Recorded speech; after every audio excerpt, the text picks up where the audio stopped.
Guys welcome to my blog. কেমন আছো তোমরা?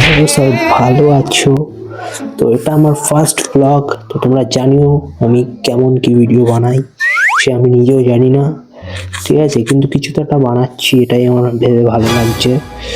তাও এখন কি করব, কিরম ভাবে ভিডিও বানাবো ঠানাবো এখনো কিছু ভাবিনি, কিন্তু কিছু একটা বানাবো ঠিকই, ঠিক আছে? এর জন্য একটা আমি মাইক কিনেছি, এই মাইকটা, তো এটা দিয়ে আমি ভিডিও টিডিও বানাবো। তো এখন সবে ছান ঠান করে আসলাম, তো আবার দেখি কখন কিছু যদি আমি শ্যুট করি তাহলে তোমাদেরকে আমি এটার সাথে অ্যাড করে দেবো, তোমরা দেখে নিও।